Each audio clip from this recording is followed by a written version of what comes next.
Today I'm going to talk to you about the 10 things I learned, actually 11, about being fake. A little bit of history. 15 years ago, I wanted to start a blog, and I was very inspired by retro/rockabilly/pinup style bloggers, but I also love mid-century homes, decor, some of the traditions from that time, not all of them. While I was online learning about blogging, I also stumbled across some YouTubers. And the very first one that sticks out in my mind that I absolutely loved was a very small content creator. She's still a small content creator, and I don't even think she's posting anymore. She had the retro/rockabilly/pinup style. She talked about coloring her hair mainly red. She did DIYs, sewing, crafting, and painting furniture. She took some of her original content down, but the reason I enjoyed watching her is because I'm a licensed cosmetologist and I've been sewing since I was 5. And so crafting, DIYs, painting, all of these things are things I actually do. And she would also create jewelry, all these really amazing things. She took them down, so I can't even show you the videos. She was absolutely amazing.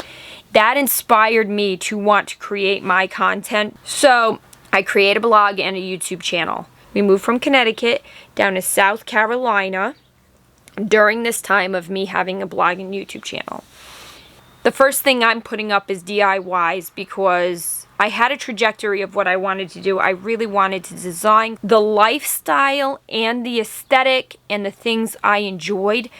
And because I actually have a lot of experience in certain areas, I wanted to share it with anyone that it could help. At that time, retro versus vintage were much more closely enmeshed than they are now. People love feeling nostalgia, right? Well, obviously, when vintage things or past things come back, they're never fully accurate to the timeline of what they were before. So you get both. You get people who love the newer looking aesthetic of what it was when it wasn't actually that. And then you get the people that have that nostalgic feeling. So when I had my channel and my blog at the time, I was getting both the people that loved the newer stuff and the people that wanted to feel nostalgia. My channel kept growing, got a lot of views. Each video was different. Some videos I only got 100 views. One of my videos got 60,000 views, and the range was all in between that, okay? I was getting more comments from the people who wanted to experience nostalgia. As my channel is growing, I'm studying more. I'm stumbling across not just retro/rockabilly/pinup style. I'm also stumbling across people who aren't really doing any of that content but want to do something connected to that content. I came across a girl who did a 24-hour challenge of a 1950s housewife. She was not 1950s at all. She was very retro, and she also her content wasn't even about that. She just picked that. There was also a blogger who actually wanted to follow a week. She didn't have any videos. She did a week-long challenge of being a 1950s housewife based upon a book. And I had been purchasing books and studying and all of that stuff, so I also did that challenge. Brings in more and more viewers. I'm starting to get a lot of comments from the people who want to experience nostalgia, and I'm also getting comments from people who like retro style. What I wanted to jump into is what I learned. Number 1 is being liked is not the same as being loved. You don't have to be a content creator for this. This can be in any aspect of your life. I just feel like you need to know this because you might not even realize this is happening, because I didn't even realize this was happening. The more you put yourself out there, you start to get more feedback, no matter what. Doesn't matter if it's at work, doesn't matter if it's in your family life, doesn't matter if it's with your friends, good or bad. If you're being criticized and then being celebrated, this is just based on your performance and what people's idea of you are and what they want from you, okay? Like, I started listening to this. They need to get something that's valuable to them, so they criticize it. They compliment it. And I'm trying to fit into that little paragraph they give to me, and I was getting paragraphs. Then it's my perception of what I'm reading. So I'm reading a small perception of what they're saying and trying to fit into that. When people have comments to say about you, they want you to be predictable. This is not bad or good. I'm just expressing what is actually true about society. People want a version of you that they can predict. So they're going to tell you what is predictable to them based on what they criticize you on and compliment you on. That's telling you, this is what my idea of predictability is. This is what I like. This is what makes me feel good and safe. Bad or good, that's what it is. I wasn't realizing that at the time, and I was trying to fit into that, which leads into number 2. If you keep listening to what people are saying to you, not realizing that that's their box of safety, you're going to end up keep over adapting so that you can be supportive, be helpful, be kind. There's nothing wrong with doing any of these things. It's just, how aligned is it with you? I was over adapting and I was becoming tired not realizing it because I was changing my content a lot. I started to analyze it of, is this the right thing to be posting right now? How do I need to project it? I was more and more becoming tired. I feel like mental and emotional exhaustion is a little bit more tricky to notice right away. You might not even notice it until you get to the point of where I was. I could barely get out of bed some days. Couldn't get dressed. I was in a robe all day because I was so exhausted from trying to appease other people's idea of me. That leads to number 3. When you're trying to keep the peace like I was, keep doing the right thing for these people watching me, I was betraying myself. I was betraying the times I was inspired. I was betraying the natural flow of who I am, all to appease these different, very critical women that were posting on my channel. Something you should keep in mind is that sometimes the self-betrayal can look very close to what you actually like. Let's just say you wanted to do something in law, and you wanted to practice one type of law, but you were getting input from your family that you should be doing a different type of law. They're both in being an attorney. They're both in fighting for something that you feel is right, but they're 2 different kinds of law practice. It can be in anything. These people might think they're being supportive of you by giving their input. They might not even be trying to hurt you in any way. That just might be what's right for them, but not for you. But I'll tell you something about this. You will end up experiencing inner resentment, whether you notice it or not. I started getting angry and not knowing why I was so angry. I was angry all the time, and I had no idea why. When you're angry, you don't want to stay angry. Well, I believe most people don't want to stay angry. I definitely didn't want to be angry. So what you end up doing is chasing external validation to resolve that anger when it's your own validation that you really want. And guess what? That's tip number 4. Validation actually becomes addictive when you're trying to resolve it. You're not getting the actual real fulfillment you want, so you're chasing that external validation because you're trying to fill that emptiness you're feeling inside because you're no longer following you. You've created an identity based on compliments, criticisms, so that you can create a group of people that are supportive of you. I wanted to have connections. This is so crazy. Because I wanted to be connected to other people, I wasn't even attracting the people I wanted to attract. I started off as wanting to do one type of content, turns into another type of content, and so I was attracting all the wrong people. And that's what's even crazy. That leads to tip number 5 is when you keep trying to attract validation, sometimes you'll get the lowest of the barrel. It might not even be what you want, but you're getting some sort of positive. It's positive, right? It's something good. Even the littlest of tidbit of positivity, you keep wanting that because you have that emptiness. You keep trying to align this self of yours that you've created. So you keep pretending it's a cycle. You're getting a little bit of positive to fill that empty gap inside.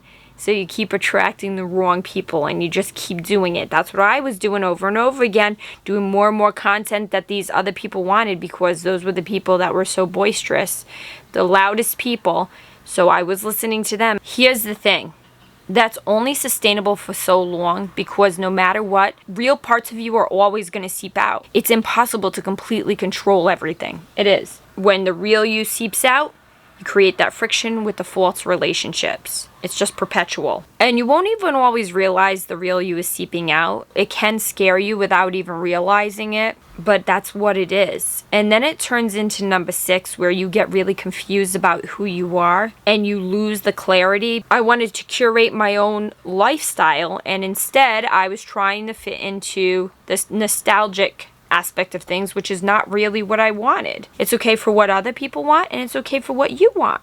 You can have your own life and what you like. We're all supposed to be different, not the same. That's the biggest thing. Uniqueness is fun. Being different is what's fun about the world. Because how can you learn if everyone's the same? You can't. And when people are projecting what makes them comfortable, that's just them. That's only one of what billions of people on the planet. So we need to stop listening to this one voice. You need to be listening to your voice because that's why you're here. Your uniqueness is why you're here. So I project this easygoing persona online while everything was slipping through the cracks because I was so afraid of the rejection, of the isolation I kept feeling. But the only reason I felt isolated is because I was rejecting myself. You may be experiencing that or have experienced that. Number 7 is the easygoing persona you've created is actually covering up your fear of rejection, criticism, isolation, and abandonment. It's all okay, okay? It's okay to fear isolation, abandonment. We all go through that. You are valid for your feelings. That doesn't make you a bad person.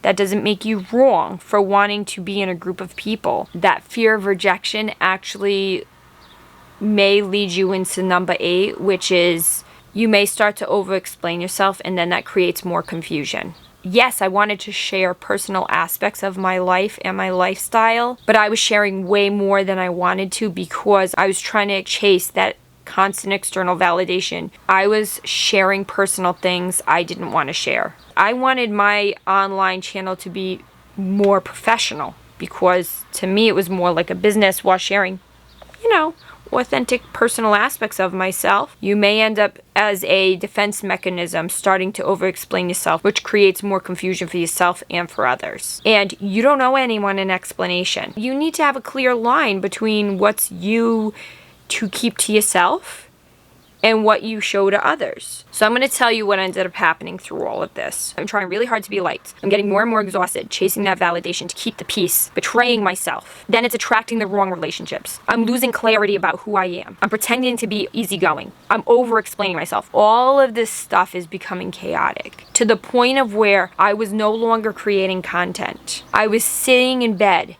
in a robe, in a blanket all the time, even in summertime. Every night I was in bed crying, depressed, lost.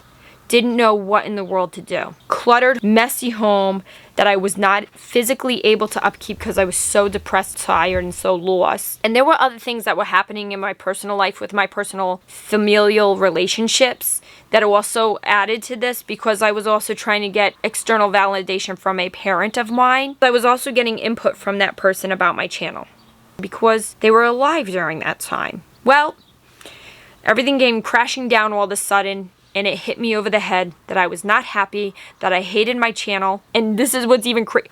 I had reached 1,000 subscribers when this happened. It was very close to being monetized and I shut it down, shut the channel down. I had had enough. And what I did and what you need to do is you need to get clear about who you are. Okay? It's really important. You need to get very clear about who you are, what you want, and what you need to be for yourself. That's what I did. I realized the house was nothing like I wanted it. It was a 1962 home. There were good things about it. It did not reflect authentically who I actually was. I had plans to do things differently. I wanted to dress a certain way, and I kept pushing more to look this other way. I didn't like what I was looking at in the mirror. I was very unhealthy. My body was tired. I had no energy. So I shut it down. I go in hiding, like online hiding. I shut everything down. Well, my personal, social media, everything. The depression, the confusion, all of that can be your answer. All of that can wake you up. That's what happened to me. It woke me up. So I got clear. I thought it's time to move out of this house. It doesn't work for me. I need to be in a much more vibrant, inspiring area. The house wasn't being upkept. Time to move back north. And I also decided I needed a job.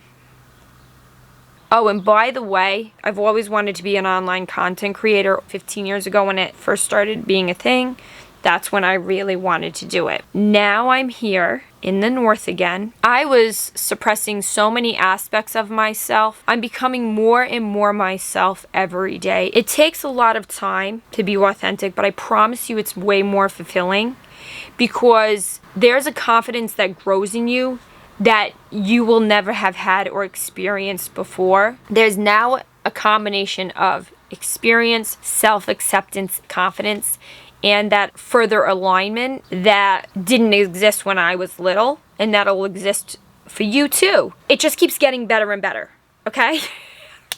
There's no other way to say it. It is so fantastic. The more you listen to yourself, you'll lose the need to have anybody's acceptance.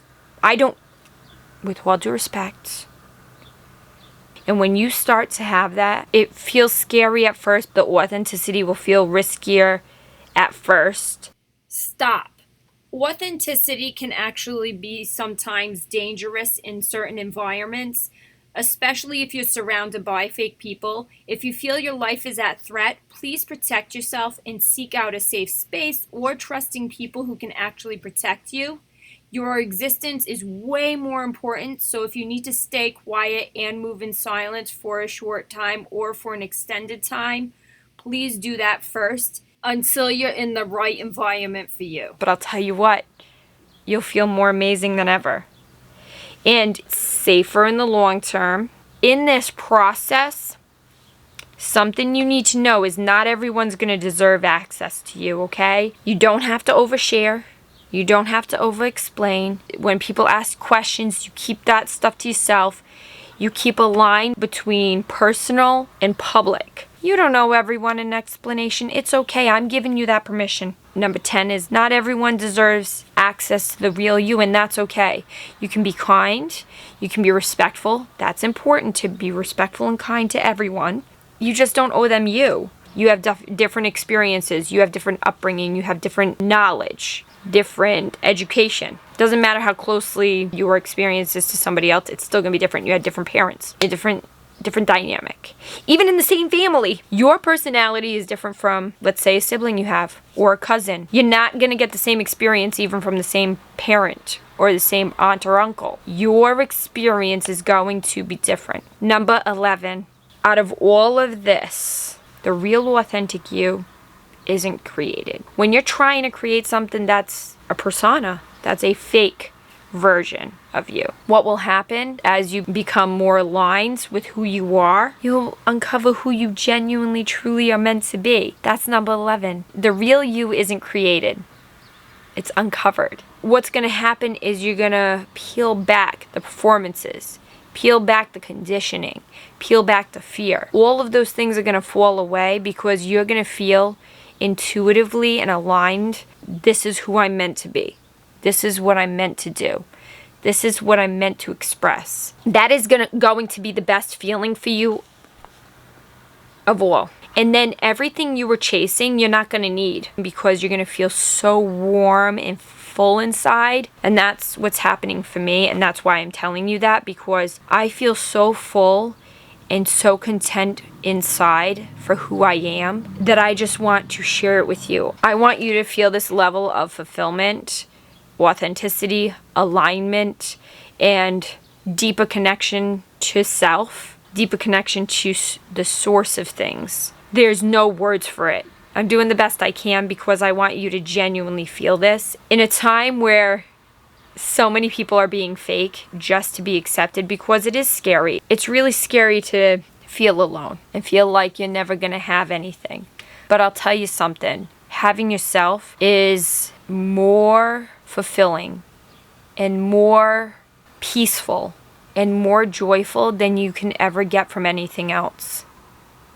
I literally have never experienced this level of contentment in any other aspects. You'll feel stable, strong, secure, confident, and your trajectory will be easier to see. It will give you answers about what you're meant to be doing, where you're meant to be.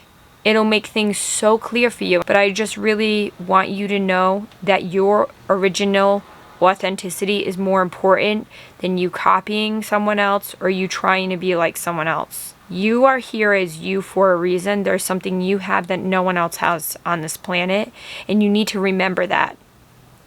And you need to know that it's valuable and that you're valuable just the way you are.